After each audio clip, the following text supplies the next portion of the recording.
अच्छा गुरुजी, एक चीज़ बताओ, जैसे कोई आता है जो वो बताते हैं कि मैं ये हूँ, मैं यहाँ से इसके साथ अटैच हो गया, मैं प्रेत हूँ, आत्मा हूँ, ऐसी कोई मतलब कितनी तरह की एंटिटी हमारे उसमें मिलती है? कोई डायन वगैरह भी आती है, डाकिनी शाकिनी, कोई ऐसी भी एंटिटी से आपका हुआ है सामना?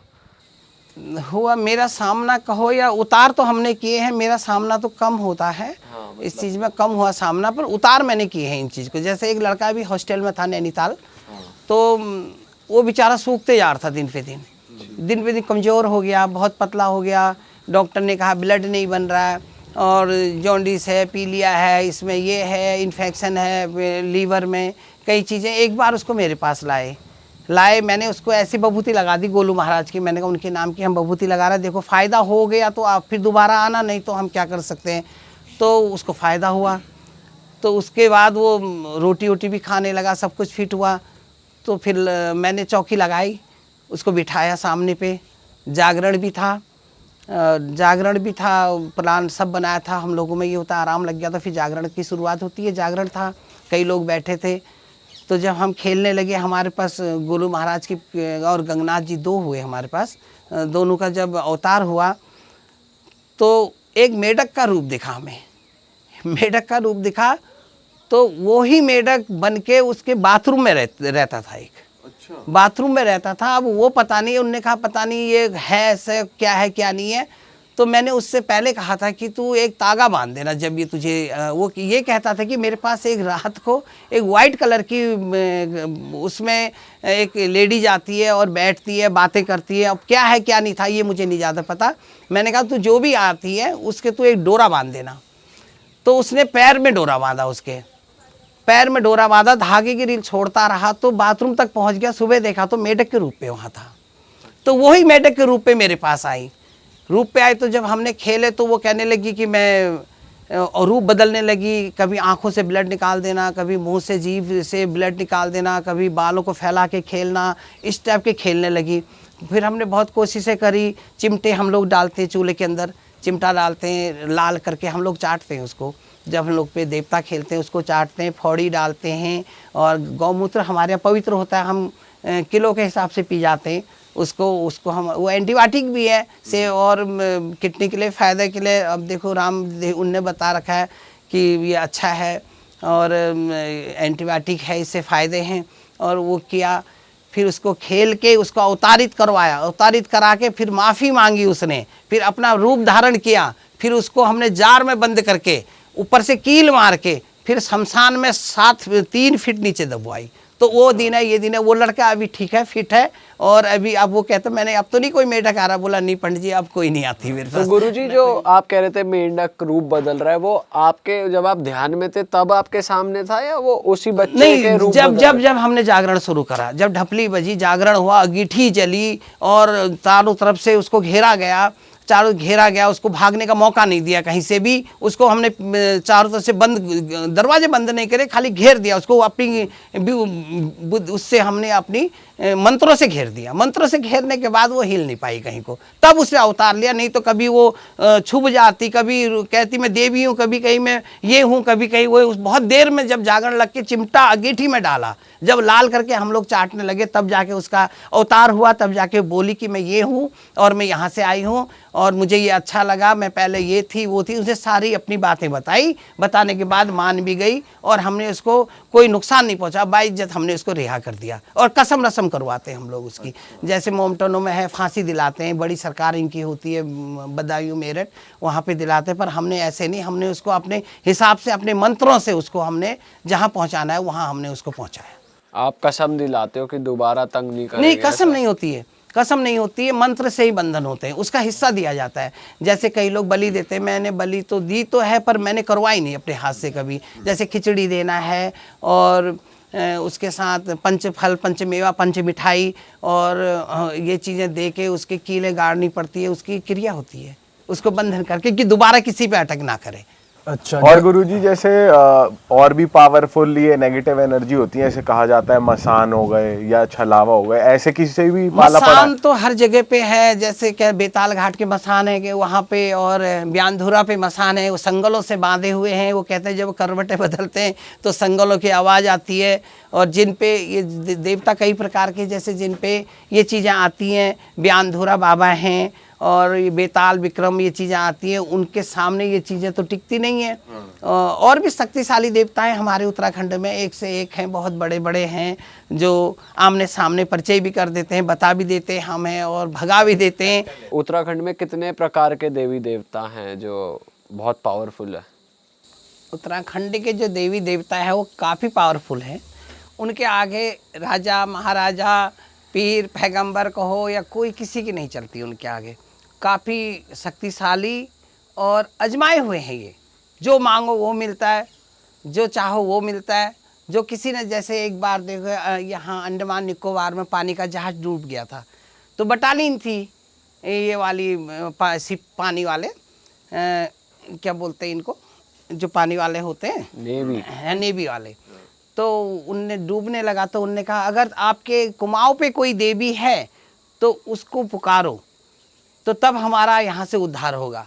तो एक कुमाऊं बंधे ने अगर है तो हाट काली का, तो हमारी नैया पार लगा, इतने में वो पूरा जहाज पार कर दिया। आज भी हाट काली का पे 50 रुपये बटालियन कटती है हर बंदे पे, कि उस पे जाता है हर बंदे का, और उसमें इतनी शक्ति है, उसने डूबते को पार करा लिया। अब इससे बाकी आप क्या कहोगे, इससे बड़ी देवी कौन है?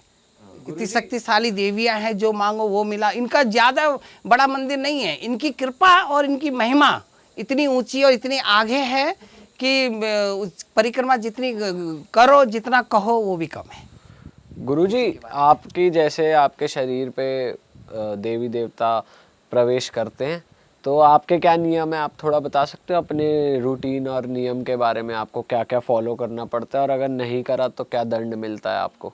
देखो ये बात बहुत बड़ी है और उटपटांग भी है, और कुछ लोग मानेंगे इस बात को, कुछ नहीं मानेंगे। मेरे ऊपर नहीं, जो भी हमारा उत्तराखंड का बंधा देविक पूजा करता हो, पंडित हो, पुजारी हो, इसको हम लोग डंगरिये भी कहते हैं, और ये चीज़ है, तो उसने सुबह स्नान करना बहुत ज़रूरी है।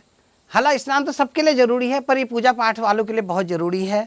और भोजन अपने हाथ से बनाना है, खाना अपने हाथ से खाना है। और जो हमारे यहाँ घर पे लेडीज है, अपनी अर्धांगिनी जो 7 दिन उसका पीरियड्स होता है, उसके हाथ का नहीं खाना है।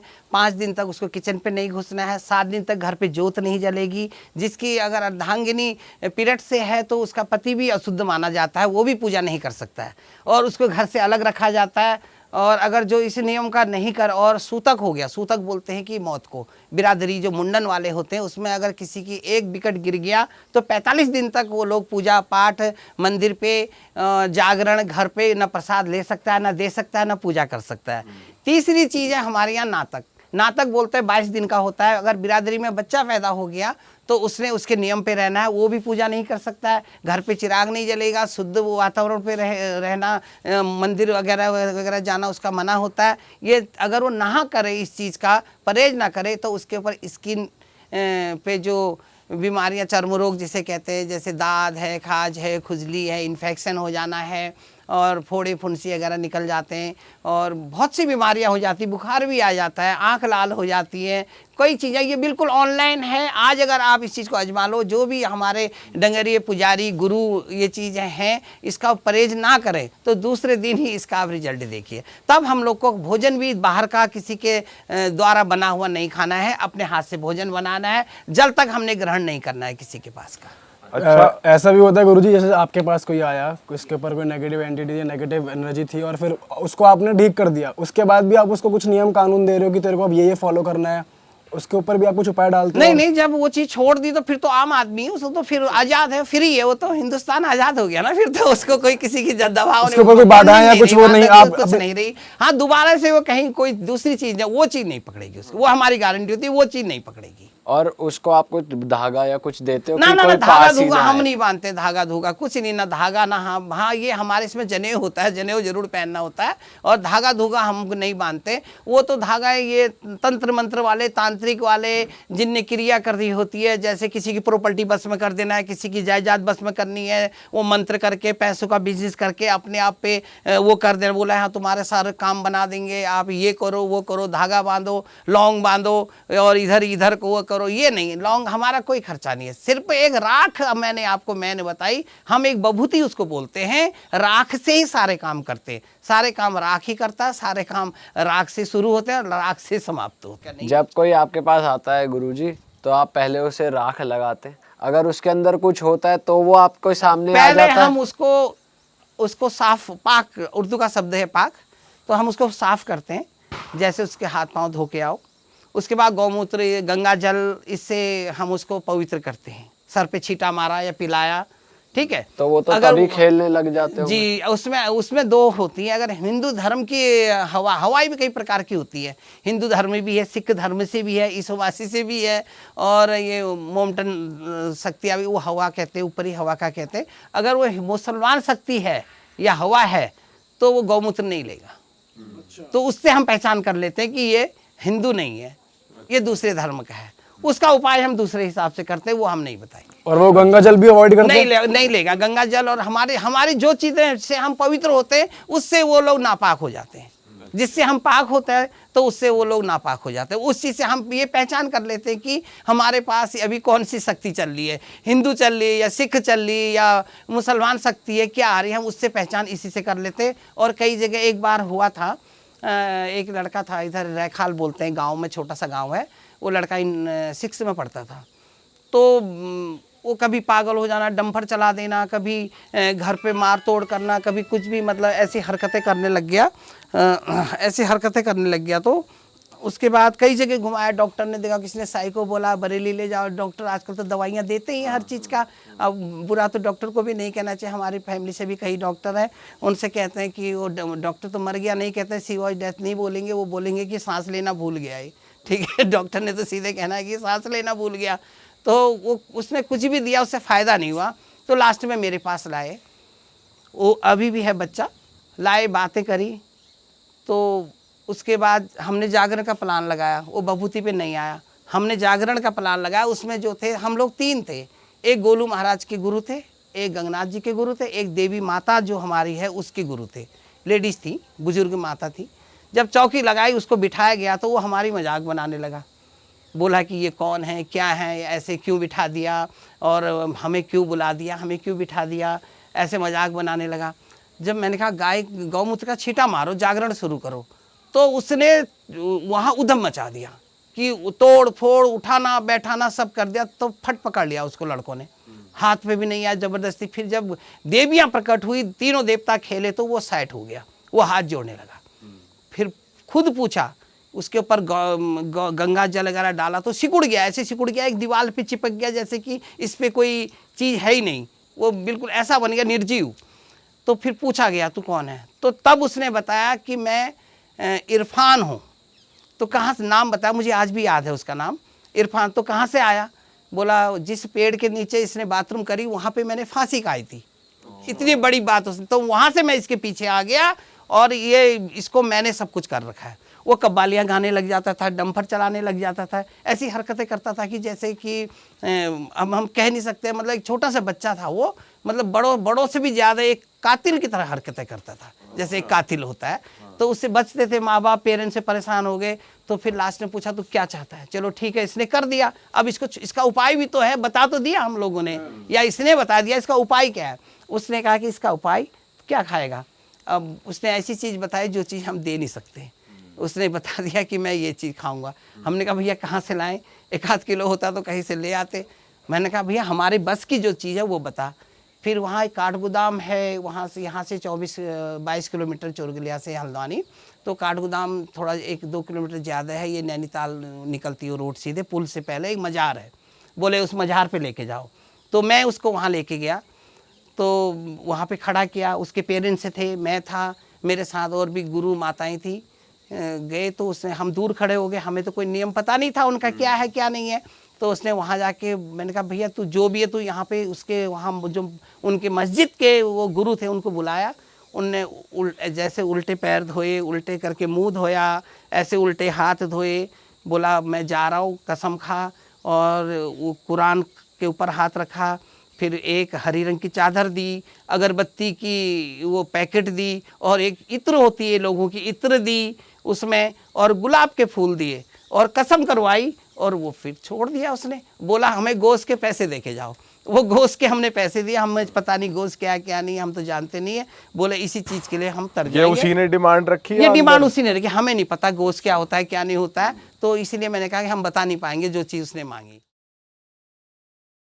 तो एक कहानी है भाई एमपी की, एक फैमिली की, एक हस्बैंड वाइफ और उनके बच्चे, एक लड़का और लड़की।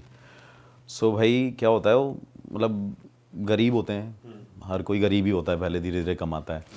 तो वो शिफ्ट होते हैं भाई इंदौर सिटी में, शादी वादी करने के बाद थोड़ा बहुत पैसा वैसा कमाया, इंदौर जाते हैं, वहाँ पे रेंट पे रहने लग जाते हैं। तो रेंट पे रहने के बाद वो प्लान करते हैं कि एक हमें घर लेना है। अब भाई एक नॉर्मल बंदे के लिए इंदौर वैसे भी महंगी सिटी है, तो अफोर्ड करना मुश्किल होता है। तो क्या करते हैं, वो एक घर देख के आते हैं जो कि उनको बहुत सस्ता मिल रहा होता है। जो जहाँ पे कुछ ना कुछ नेगेटिविटी होती है ना, वो जगह सस्ती मिलती है। तो जब वो जाते हैं भाई, देखने जाते हैं, तो वो डीलर उनको बोल देता है कि ये प्रॉपर्टी है, ये आपको इतने में पड़ेगी, ऐसे ऐसे करके ये बात है, आप इसको बाय कर लो। तो आस पड़ोस के लोग जब वहाँ पे देख रहे होते हैं कि भाई इसे फिर कोई ख़रीदने आए इस प्रॉपर्टी को, तो उसको बोलते हैं कि भाई सर आप ये प्रॉपर्टी ख़रीदने आए हो? वो कहते हैं जी। तो कह रहे मत ख़रीदो, यहाँ पे कुछ नेगेटिविटी है, ऐसे ऐसे करके ये चीज़ें हैं। तो उसमें जो हस्बैंड होता है वो भाई हंसने लग जाता है। वो कहता है अरे ये क्या नेगेटिविटी, नास्तिक, नहीं बिलीव करता। कहता है हमारे दादा परदादा ऐसे होया करते थे, उनके पास इतनी शक्तियाँ, ये क्या ही घर है, कुछ नहीं होने वाला। तो भाई वहाँ पे वो शिफ्ट हो जाते हैं, नहीं हो घर ले लेते हैं, सुनते नहीं हैं। और लोगों ने उनको बताया होता है कि यहाँ पे किसी ने अपने आप को मार लिया था, हाँ वो केस हो गया था, और जिस वजह से आपको ये बाय नहीं करना चाहिए। लेकिन फाइनली वो शिफ्ट होते हैं। शिफ्ट होने के भाई नॉर्मल चल रही होती है लाइफ उनकी, 15-20 दिन होते हैं। फिर क्या होता है, स्कूल्स में एडमिशन होता है बच्चों का, बच्चे स्कूल जाने लगते हैं, और 1 महीना होता है। लेकिन उसमें क्या हो रहा होता है, उस टाइम पे उसके जो हस्बैंड को ना कुछ ऐसे ड्रीम्स आते रहते थे उल्टे सीधे, वो बेचैन होता रहता था। तो थोड़े टाइम बाद क्या हुआ, बच्चे छोटे छोटे थे, ज़्यादा एज होगी नहीं उनकी, 10-12 साल के बच्चे थे वो, एक लड़का था एक लड़की थी। उसमें क्या होता है कि उसके घर वाले बड़े परेशान हो जाते हैं, बच्चे बड़े शैतान होते हैं। तो उसके घर वाले सोचते हैं कि एक केयर टेकर रख लेते हैं, इतना कमा लिया उन्होंने कि उन्होंने एक केयर टेकर अफोर्ड कर लिया। तो एक केयर टेकर रख लेते हैं, केयर टेकर रख लेते हैं, तो उनका सब जैसे जैसे चल रहा होता है। तो उस बीच में क्या होता है कि जो लड़का होता है ना, वो अपने पेरेंट्स को बोलता है कि मम्मी ये मेरे को बोलती रहती है, बहन बोलती है कि मेरा घर छोड़ के चले जा, मैं मार दूंगी तुझे, अच्छा, ये मेरा घर है। और पेरेंट्स को ये लगता है कि यार ऐसी ऐसी बातें बोल रहे हैं बच्चे, अवॉइड कर देते हैं। फिर 3-4 दिन भाई कटते हैं। 3-4 दिन कटने के बाद फिर से यही कहानी शुरू होती है कि मम्मी आज ना बहन ने मेरा हाथ मोड़ दिया और मेरे से बोल रही है कि तुम सारे घर छोड़ के जाओ मेरा। भाई उसके पेरेंट्स फिर उस चीज़ को अवॉइड कर रहे हैं, क्योंकि एक्चुअली एक प्रॉब्लम ये भी है कि जो एजुकेटेड लोग अब मानने लगे हैं, पहले नहीं मानते थे इन चीज़ों को कि भाई ये चीज़ें होती नहीं है, ऐसा कुछ नहीं होता। तो थोड़े टाइम बाद क्या होता है, फिर दोबारा ना वो रोते रोते रात को जाती है कि भाई ने मेरा आज गला पकड़ लिया और मेरे चेस्ट पे बैठ गई थी और मेरा ना गले को दबा रही थी और गुस्से से कह रही थी इस घर को छोड़ के चले जाओ। भाई उसके पेरेंट्स उस बात पे थोड़ा सा सीरियस हो जाते हैं कि यार ऐसी क्या बात हो गई है कि लड़का ये हमारा ऐसे ऐसे बोल रहा है। फिर उसके पेरेंट्स डिसाइड करते हैं, फैमिली में डिस्कस करते हैं कि ये बार बार ऐसे ऐसे बोल रहा होता है। फिर भाई वो डॉक्टर के पास जाते हैं। अब डॉक्टर का क्या काम है कि भाई उसको ट्रीटमेंट देना और ये सारी चीज़ें करना। लड़का वहाँ पे डॉक्टर को क्या कह रहा है कि इसके अंदर कुछ ना कुछ है, ये मुझे डराती है रात को, मुझे रात को डराती है और अलग अलग आवाज़ें निकालती है। तो जैसे ही वो सुनते हैं तो डॉक्टर कहता है ये ना थोड़ी सी मेंटली सिक है लड़की जो है आपकी, डॉक्टर ये बोल देता है, उसको भाई मेडिसिन रिकमेंड कर देता है, इससे ये ठीक हो जाएगा। तो नॉर्मली फिर एक किसी पंडित को बुला ही लेते हैं कैसे ना कैसे। उसकी मदर इंसिस्ट करती है, लड़की की मदर इंसिस्ट करती है अपने हस्बैंड को कि एक पूजा करा लेते हैं। तो पूजा भी कराने लग जाते हैं वो। तो फिर भाई 10-15 दिन तक नॉर्मली वही लाइफ रूटीन चल रहा था और उसकी मेडिसिन चल रही होती है। फिर थोड़े टाइम बाद क्या होता है, फिर दोबारा वो लड़का उस अपने घर में होता है, ऐसे स्टेयर्स पे खड़ा होता है, वो लड़की भाई उसे हिट कर देती है, उससे स्टेयर से धक्का दे देती है। और उस टाइम पे वो सिचुएशन हो जाती है बहुत ज़्यादा सीरियस कि भाई अब इसकी मेडिसिन भी चल रही थी, महीना भर भी हो गया और इसने ये दोबारा स्टेप ऐसे लिया है। फिर वो दोबारा डॉक्टर के पास जाते हैं। डॉक्टर के पास जाने के बाद बोलते हैं कि डॉक्टर ऐसे ऐसे है। वो कह रहे कुछ नहीं, थोड़ा सा टाइम लगेगा, आप एक काम करो, आप जो लड़की है वो मदर के साथ सोए, जो लड़का है वो फादर के साथ सोए। तो भाई 1 दिन 2 दिन 3 दिन हो जाते हैं। रात को उसकी मदर के हाथ में ना निशान होते हैं, कुछ ऐसे मार्क्स उसको देखने को मिलते हैं। तो उसके माइंड में डाउट होता है कि कुछ ना कुछ लड़की में है। अब जैसे वो अपने हस्बैंड से डिस्कस करती है तो उसने उस लड़की को मारते थप्पड़ रात को। अगले दिन भाई उसे बहुत पीटते हैं घर वाले उसके। तो जैसे ही उसको मारते हैं, मारने के बाद लड़की एक रात को फिर से सो रही है। उसका हस्बैंड और उसका बेटा उस घर में होता नहीं है, वो चले जाते हैं किसी फंक्शन में, किसी दूर के मतलब कहीं दूर एक फंक्शन होगा उनका, तो वहाँ पे वो चले जाते हैं। भाई जिस टाइम वो रिटर्न सुबह मॉर्निंग में आते हैं ना, तो उसकी मदर की डेथ हो रखी होती है। क्या बात कर रहे हो। जो लड़की है वो वहाँ पे ज़िंदा है। वो नॉर्मली उसको लग रहा है कि उसकी मदर सो रही है, और जब उसके घर वाला, जब उसका हस्बैंड आता है, उसको बोलता है, पुश करता है कि भाई उठ क्यों नहीं उठ रही है, तो उसकी भाई डेथ हो रखी होती है। और डेथ होने के बाद अब सबके माइंड में ये होता है कि भाई कैसे डेथ हो गई है। फिर भाई फॉरेंसिक रिपोर्ट और ये वो पोस्टमार्टम होता है, सारी चीज़ें होती हैं, मेडिकली पता करते हैं वो। तो भाई उसके बाद पता करते हैं कि उसका ना गला घोट के उसे मारा गया है, जो उसकी वाइफ थी बंदे की। तो ये भी डाउट रहा तब तक कि ये बेटी तो नहीं कर सकती क्योंकि वो छोटी है, गला कैसे दबा देगी। लेकिन उनके माइंड में डाउट रहता है, वो हर जगह कैमरा वैमरा चेक कराते हैं। उस टाइम पे इतने कैमरा थे भी नहीं, जहाँ इक्का दुक्का पता चल गया वो चीज़ अलग है। उसके बाद क्या होता है भाई कि फिर उसकी फैमिली डिसाइड करती है और आस पड़ोस के लोग खड़े हो जाते हैं और वो यही बात बोलते हैं, हमने आपको मना किया था ना कि ये घर मत लेना आप, कि यहाँ पे कुछ ना कुछ नेगेटिव है कुछ। हाँ नेगेटिव है, यहाँ पे कोई एंटिटी है, यहाँ पे पिशाचनी घूमती है, कोई भूत बोलता था, कोई चुड़ैल बोलता था। तो ये सारी बातें बोलने लग गए। बोलने के बाद फैमिली डिसाइड करती है कि अब हमें यहाँ से चले जाना चाहिए। तो भाई वो कहीं और शिफ्ट हो जाते हैं, जाके रेंट पे कहीं और ले लेते हैं। रेंट पे रहने के बाद हस्बैंड अकेला पड़ गया, बेटी और बेटा नॉर्मल हो रखे हैं। फिर उसको लगता है कि यहाँ पे कुछ हुआ ही नहीं था, इसकी डेथ किसी और रीज़न से हुई है, शायद इसका कहीं अफेयर होगा, ये रीज़न हो सकता है। क्योंकि कई बार उनके बीच में ऐसी भी कहा सुनी हुई थी कि फ़ोन पे किसी के उसके एक्स के टेक्स्ट आते थे, ऐसा कुछ चल रहा हुआ, मतलब पुराने बंदे से बात कर पुराने बंदे से बात करी। तो उसको ये डाउट हुआ कि शायद ये वही बंदा है। अच्छा, नए घर में आके बच्चे अब नॉर्मल हो चुके हैं।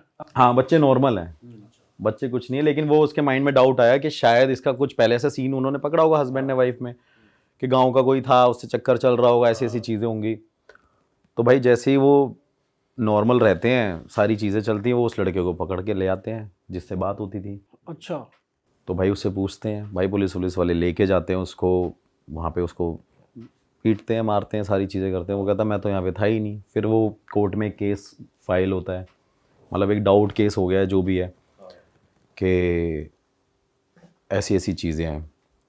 फिर उसके बाद क्या होता है कि वहाँ पे थोड़े टाइम बाद उसका फादर उस घर में दोबारा जाता है कि मैं अब देखता हूँ कि यहाँ पे कुछ है या नहीं है, शायद ये उसी वजह से इसकी डेथ हुई थी। भाई इससे पहले हम कहानी में आगे बढ़े, मैं ज़रा ऑडियंस से कुछ बात करना चाहता हूँ। हाँ तो भाई अगर आप लोग को लग रहा है कि आपके ऊपर भी नेगेटिव एनर्जी है, आपके काम नहीं बन रहे हैं, आपके रिलेशनशिप्स वर्क नहीं कर रहे हैं, शादी नहीं चल रही है, या फिर आपको लग रहा है कि यार मैं कौन से प्रोफेशन में जाऊँ, कौन सा करियर पाथ चूज़ करूँ, तो मैं आपको बता दूँ आपके लिए एक ऐप है पैरा टॉक्स, जहाँ पर आपको मिलेंगे कुछ पैरा एक्सपर्ट्स, बहुत ही ज़्यादा स्किल्ड और एक्सपीरियंस्ड पैरा एक्सपर्ट्स जो आपकी हेल्प करेंगे। तो जितने भी एंड्रॉयड यूजर्स हैं वो पैरा टॉक्स को डाउनलोड कर सकते हैं, डिस्क्रिप्शन में लिंक मौजूद है। और अगर आप एक एप्पल यूज़र हैं तो डिस्क्रिप्शन में मौजूद है एक फॉर्म, आप उस फॉर्म को फिल कीजिए, आपको पैरा एक्सपर्ट्स आगे से कनेक्ट करेंगे।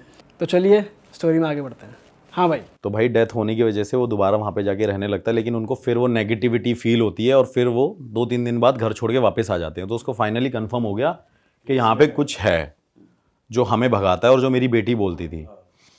तो भाई वो चले जाते हैं। वो लड़की जो छोटी थी वो बड़ी हो जाती है एक टाइम पे जाके, और उसने शादी कर ली थी, मतलब उसकी शादी हो गई अब। तो तब तक वो इस बात से अनजान थी कि जब मेरी मदर मेरे साथ सो रही थी और मेरी माँ की डेथ हो गई थी, और उस टाइम पे मैं ऐसे बिहेव करती थी इस घर में। उसे याद नहीं रहता था, उसे याद नहीं था। ठीक है। तो उसने शादी कर ली होती है। अब जब उसके फादर ने और हस्बैंड ने, जो उसका दामाद था, वो अपने दामाद को बोलता है कि कम से कम तू इसको बता तो दे कि इसकी मदर की डेथ कैसे हुई है, क्या कारण हुआ था ये वो। तो फिर उसको वो पूरी कहानी बताते हैं कि यार ऐसी ऐसी बात हुई है और ये हुआ था। अब वो लड़की इस बात को एक्सेप्ट नहीं करती कि ऐसा हो ही नहीं सकता कि मेरी वजह से मेरी माँ चली गई हो। तो भाई उसके माइंड में वो आता है कि मैं अब अपने हस्बैंड को लेके जाऊंगी और मैं वहीं रहूंगी, उसी घर में। अच्छा। उसी घर के अंदर दोबारा मैं रहूंगी, मैं सरवाइव करूंगी वहाँ पे। उसका भाई जो हस्बैंड है लड़की का, जिसकी शादी हो गई है, वो मना करता है, क्योंकि उसके फादर जो लड़की के हैं वो मना करते हैं कि भाई यहाँ नहीं रहना तूने। लेकिन वो एनी हाउ अपने हस्बैंड को फिर से कन्विंस करती है कि नहीं यार, मेरी माँ यहाँ पे मैंने खोई थी, मुझे अपनी माँ की बहुत याद आती है। किसी किसी अटैचमेंट भाई बहुत ज़्यादा हो जाता है एक्चुअली। तो वो उसके माइंड से वो निकलता नहीं है। वो ऐसा हादसा उसके माइंड में वही चीज़ स्टक करके बैठ गई। और बोल भी ऐसे दिया कि तेरी उससे हुई है। हाँ, तेरी उससे हुई थी कि जब तू वहाँ पे सो रही थी। थोड़े टाइम बाद क्या होता है भाई कि वो कैसे ना कैसे वहाँ पे जाके इंसिस्ट करके पहुँच जाती है। और उस टाइम पे उसकी एक बेटी होती है भाई पैदा वहाँ पे उसी घर में। सेम वही कहानी रिपीट हो रही है कि वहाँ पे एक और बेटी बर्थ लेती है। तो जब वो बेटी धीरे धीरे बड़ी होती है, तब तक तो वहाँ पे कुछ नहीं होता, सब नॉर्मल रहता है। जैसे ही भाई वो 6, 7, 8, 10 साल की होती है, होने के बाद उसको भी यही सेम फील होता था जो उसकी माँ को फील होता था बचपन में। उसको कोई बोलता था कि ये घर छोड़ के चले जाओ वरना मैं तुझे मार दूंगी, तेरी माँ को भी तो हमने मारा था। अच्छा। ऐसे करके अब भाई वो चीज़ बोलती है अपनी माँ को सेम बात कि ऐसे ऐसे मम्मी कुछ हो रहा है। उसकी माँ क्या करती है भाई, किसी अघोरी तांत्रिक पे जाती है और घर पे बुला के लेके आती है। तो अघोरी ने उससे उस टाइम पे करीब 15-16 हज़ार पे लिए, कुछ ऐसे ऐसे पूजा वूजा पाठ जो भी तंत्र क्रिया मंत्र क्रिया करी। तो वहाँ पे जाने के बाद क्या किया उसने कि अब हमारा घर ठीक है, कुछ नहीं हो रहा, सब कुछ भाई नॉर्मल चल रहा है। अब क्या हुआ, हस्बैंड वाइफ और वो बेटी तो साथ में सोते ही थे, क्योंकि 3 ही थे तब, 2 थे बच्चे, अब 1 है। तो उसके बाद क्या होता है कि जैसे ही वो थोड़े टाइम बाद उसकी बेटी ऐसे सीढ़ियों पे खड़ी होती है, उसकी माँ को ना सपना आता है रात को कि तेरी बेटी ऐसे सीढ़ियों पे खड़ी होगी और मैं धक्का दे दूंगी अगर तुम इस घर को खाली करके नहीं गए तो। उसी लड़की को थोड़ी सी फंबल है ये स्टोरी, क्योंकि बहुत ज़्यादा इसमें चीज़ें ऐसी हो रखी हैं। मतलब छोटी लड़की को धक्का दे दे। हाँ, धक्का दे देंगे, उसको सपना आता है। तो वो इस चीज़ को ना सीरियस ले जाती है। तो वो अपने हस्बैंड से शेयर करती है कि यार ऐसी ऐसी बात है और ये हो, तो क्या किया जाए। उसका हस्बैंड कहता है नहीं नहीं, इतने टाइम से तो ये बड़ी हो गई, पाल पोस लिया हमने, बड़ा कर दिया, अब कैसे ही कुछ हो सकता है। उसके बाद भाई जैसे ही वो 10-15 दिन नहीं कटते हैं, वो लड़की वहाँ पे खड़ी होती है। उस लड़की को स्टेयर से नहीं, छत से उसकी मदर ही जो वहाँ पे थी वही धक्का दे देती है भाई रात के टाइम पे। मतलब पहले वो अपनी माँ को मारा, अब अपनी बेटी, फिर अपनी बेटी को मारा। उसे सेम चीज़ हुई। और वो जब चीज़ हुई ना, तो उसकी मदर को, मतलब उसके हस्बैंड को पता चल गया कि भाई इसके अंदर कुछ ऐसा हुआ था जिस वजह से इसने ऐसा ऐसा करके किया। थोड़े टाइम बाद भाई वही चीज़ें होती है कि ऐसा कैसा हो गया, वही हादसा उसके माइंड में वही चल रहा है कि मैंने अपनी माँ को भी मार दिया, मैंने अपनी बेटी को भी मार दिया। और कर कौन रहा है भाई, जिसने कुछ टाइम पहले वहाँ पे आत्महत्या करी थी, वो चीज़ हो रखी थी। उसके बाद क्या होता है कि थोड़े दिन बीतते रहते हैं, वो वहाँ से इस चीज़ों से उभर के आते हैं, वो लेडी घर छोड़ के चली जाती है वापस। अपने हस्बैंड के साथ, मतलब दोनों फिर दोबारा वो कहीं निकल गई, सेम चीज़ वही रिपीट हो रही है। जैसे ही वो घर छोड़ के जाती है भाई, उसके बाद क्या होता है कि उसको फिर सपना आ रहा है कि इस घर में वापस आ, अरे अब बुलाया जा रहा अब बुलाया जा रहा है उसको। और जब मैंने ये कहानी सुनी भी, मतलब मैं इस लेडी से पर्सनली मिला हूँ इंदौर जाके अभी लास्ट ईयर, तो मैंने उसको बोला, मैंने बोला ठीक है मैम ऐसी ऐसी चीज़ें होंगी, तो वो कह रही मेरे साथ ऐसे ऐसे करके ये सारी चीज़ें हुई है। फिर भाई वो वहाँ पे जाती नहीं है, वहाँ पे अवॉइड करती है जाना। उसके बाद क्या होता है भाई, थोड़े टाइम बाद उसको ना वही सपना आता है कि मैं तेरे हस्बैंड को मार दूंगी, तू वापस घर में आ, क्योंकि अब जो भी यहाँ रहेगा ना, ये घर मैं खाली छोड़ने दूंगी, और जो भी यहाँ रहेगा उससे मैं मरवाऊंगी तेरे हाथों, क्योंकि अब फिजिकली तू ये सब काम करेगी, करवाने वाली मैं हूँ। अरे बाप रे। ये मतलब सुनने में तो ऐसा लगता है कि क्या ही है, लेकिन भाई ये उस औरत को जब मैंने देखा ना, मतलब अब तो उसकी एज भी काफ़ी हो रखी है क्या एज होगी लगभग उनकी? भाई, अब तो मेरे हिसाब से 45-44 अराउंड इतनी एज होगी उसकी। ओके। तो उसके बाद भाई उसको ज़बरदस्ती बुलाया कि अगर तू नहीं आई तो मैं तेरे हस्बैंड को भी मार दूंगी। भाई वो वहाँ के ना फिर रहने लग जाती है, और वो पता है क्या बोलती है कि मेरे को ये फोर्स करती है स्पिरिट, जो एंटिटी है, कि तू यहाँ पे टेनेंट रख, कि किराएदार बुला, और मुझे ना ऐसे ऐसे करके लोगों को मारना है। तो वो शॉक्ड हो जाती है। फिर भाई वो वाराणसी जाती है, उसके बाद वाराणसी जाती है, नॉर्मल सारी चीज़ें हो जाती हैं। नॉर्मल होने के बाद मतलब वो वहाँ जाके कुछ क्रिया वगैरह क्रिया, हाँ करवाती वही है? पूजा पाठ और यही सारी चीज़ें, क्योंकि इन दी एंड मेरे हिसाब से यही ऑप्शन बचते हैं इंसान के पास। डॉक्टर कुछ नहीं कर सकता, वो सारी चीज़ें कुछ कोई नहीं कर सकती। तो जैसे ही वो वहाँ पे उसको वो पूजा पाठ कराती है, वो वापस उस घर में फिर से आती है, क्योंकि उसको स्पिरिट वो बार बार अटैक कर रही है कि भाई तूने यहाँ आना है और तू टेनेंट बुला और मैं मारूंगी। उसका हस्बैंड उसको छोड़ जाता है लेडी को, अच्छा, कि भाई ये हो चुकी है पागल। तो उसको डाइवोर्स दे देता। हाँ, वो उसको छोड़ देता है। वो भाई लेडी वहाँ पे अकेली रहती है, और अकेली रहने के बाद क्या करती थी वो लेडी, मतलब वो नहीं करती थी, वो स्पिरिट कराती थी जब वो पॉजेस्ड हो जाती थी, कि वो लेडी वहाँ पे बच्चों को बुलाती थी और बोलती थी मेरे घर पे आओ, मेरे घर पे आओ, मेरे घर पे आओ। तो एक दिन क्या किया कि आस पड़ोस के सारे लोगों ने जैसे एक लड़की को अंदर एंटर करते देखा, मतलब हाथ पकड़ के ले जा रही थी, तो भाई सब ने मिल के उस औरत को वहाँ पे लिटरली मारा डंडों से, कि तू ये सब क्या कर रही है। ये औरत जब जब आती है तब यहाँ पे कोई ना कोई डेथ होती है, कोई ना कोई मरता है, और अब तू इस घर को, इस जगह को छोड़ के चली जा। भाई वो बंदी छोड़ के जाती ही नहीं है उस घर को। वो स्पिरिट ने उसे इतना कैद कर लिया है कि वो वहाँ पे जाएगी नहीं। फिर उसके बाद जो उस घर का, मतलब पहले जिस बंदे ने उसे सेल किया था, उसकी फिर ये स्टोरी थी कि वहाँ पे एक हस्बैंड वाइफ रहते थे, और हस्बैंड ने क्या किया था कि वहाँ पे एक औरत को और एक लड़की को, भाई शराब पीता था हस्बैंड, और पीने के बाद क्या कहते हैं, अपनी बेटी और लड़की वाइफ को जला के मार दिया था। तो वो कहती थी कि मैं यहाँ पे रहूँगी तो, लेकिन यहाँ किसी को बसने नहीं दूंगी मैं। मैंने कहा अच्छा, मतलब मैं वहाँ पे नॉर्मली ये कहानी सुन रहा था उससे फेस टू फेस। तो आप वो उस लेडी ने आपको सेम घर में बुलाया था, उसी घर में? हाँ बता रहा हूँ, नहीं तब तक तो मैं होटल में ही मिला हूँ उससे। अच्छा अच्छा अच्छा। स्काईलाइन होटल है वहाँ पे एक, इंदौर में। मैं स्काईलाइन होटल में मिला था, वहाँ रेस्टोरेंट में। तो वहाँ पे जैसे ही मैं उससे मिला, उसने बताया कि मेरे से ये सारी चीज़ें होती रही है।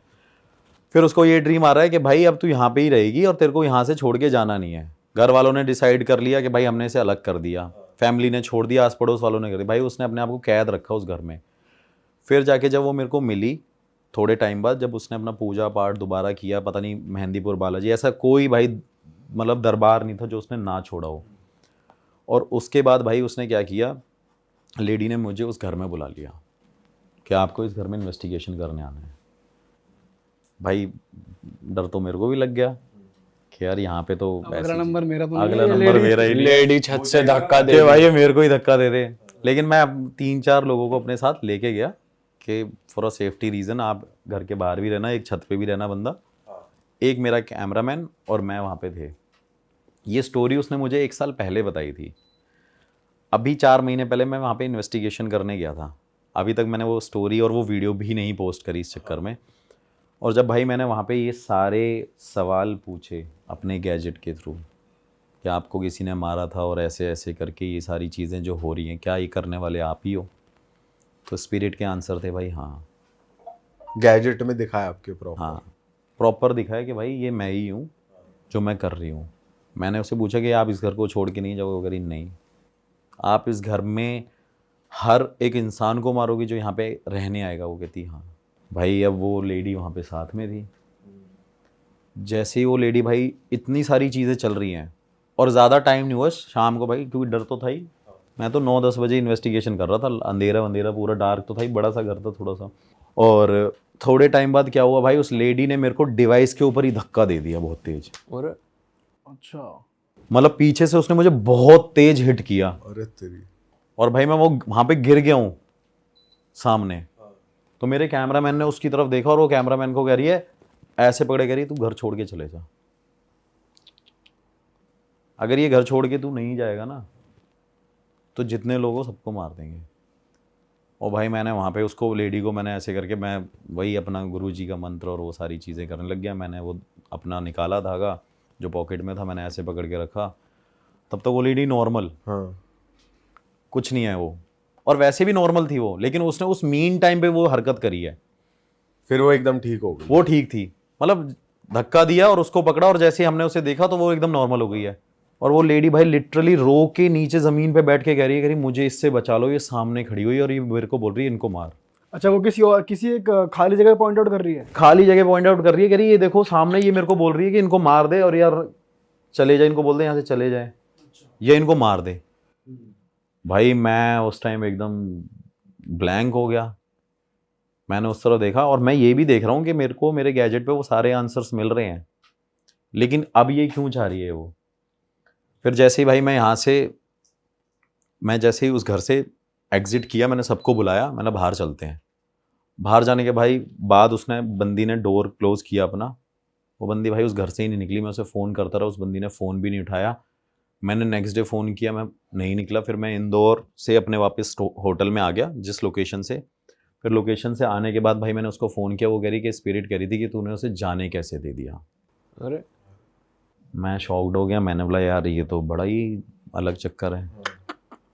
फिर अब मेरे को ये था कि भाई क्लाइंट ने मुझे पैसे भी दिए थे इन्वेस्टिगेशन के, जो भी मतलब एक्सपेंस लगता है जो भी। तो भाई उस लेडी के पास जब मैं वहाँ पे, फिर मैंने फ़ोन किया, वो भाई स्काईलाइन होटल पे दोबारा मेरे से मिलना ही, मेरे से कह रही मेरे को माफ़ कर दो, वो मेरे से ये बोल रही थी और ऐसी ऐसी बातें। फिर मुझे लगा शायद ये मेंटली डिस्टर्ब ना हो। तो मैंने बोला मैम आपके ना दिमाग में कोई कमी है, आपके दिमाग में कोई कमी है। बट आपने ऐसे क्यों बोला? क्योंकि अगर आपके गैजेट्स में भी अगर स्पिरिट के आंसर्स आ रहे हैं, मतलब एक्चुअली में वो उसको परेशान कर रही है स्पिरिट, हाँ, तो दिमागी रूप से तो वो फिर मेरे को एक डाउट होता है ना कि शायद इसके दिमाग में ही कोई कमी होगी, ये सबको धक्का ही दी जा रही है। लेकिन स्पिरिट ने तो आंसर दिया था कि ये मैं ही हूँ। लेकिन मैं क्रॉस चेक कर रहा था कि ऐसा ना हो कि भाई इसको भी कुछ कोई बीमारी लगी हो कि यही मारती हो या ऐसा कुछ करता हो, क्योंकि पहले के टाइम पे ऐसे लोग होते भी थे भाई, सन की लोग जो कहते हैं।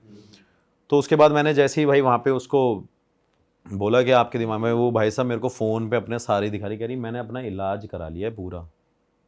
मेरा हस्बैंड, मेरा फादर मुझे सब कुछ छोड़ के चले गए इस वजह से, क्योंकि ये स्पिरिट मेरे साथ लग रखी है। फिर भाई मैंने वही अपने गुरुजी को फ़ोन किया, ऐसी ऐसी बात है। बस मैंने उनसे बस फ़ोन पे इतना बताया। वो कह रहे कि भाई उस घर में वो चीज़ है और तू वहाँ से निकल जा। और जब मैं भाई वहाँ से निकल के आ गया ना, उस लेडी का मेरे पास कम से कम, अभी इस वजह से मैंने वो वीडियो पोस्ट नहीं करी, उसने बोला कि अगर तू यहाँ पे नहीं आएगा तो मैं तुझे अपने आप बुला लूँगी कैसे भी। बट इस बारे में अभी हम बात कर रहे हैं, वो देखेंगी फिर नहीं बोलेंगी? चलो लोकेशन नहीं आई, वीडियो में उनकी शक्ल नहीं आई या कुछ नहीं आया। हाँ, नहीं बोलेंगी क्या, बोलने को तो देखो भाई मैं, मतलब इतनी तो पावर है यार कि ऐसे कोई कुछ नहीं कर सकता बुलाने को, वो तो बात है ही। लेकिन फिर मैंने उस लेडी से ये भी बात पूछी कि आप ये सब क्यों कर रहे हो, तो वो मेरे को यही बोल रही है मैं नहीं कर रही हूँ, ये वो करवा रही है। और उसका रीज़न सिर्फ यही है क्योंकि उसकी बेटी को मारा गया था और उस औरत को मारा गया था, तो वो यहाँ पे अब किसी को सुखी नहीं देखना चाहती। तो सबके बच्चों को मार रही है वो भाई सबके बच्चों को, जो भी वहाँ पे जा रहा है उसको रहने नहीं दे रही। अरे वाह, आपने ये वीडियो यहाँ तक देख ली भाई, तुमने हमारी मेहनत सफल कर दिया। तुम ही लोग हो असली रियल हिट। और अगर आपको बहुत मज़ा आ रहा है ऐसी क्लिप्स में, ऐसी वीडियोस में, तो फटाफट जाइए प्लेलिस्ट पे बिंज वॉच कीजिए और सारी वीडियोस देख डालो और मौज काटो। That is it. हम मिलेंगे नए पॉडकास्ट में, नई क्लिप में। Till then bye bye, see you, take care, do subscribe.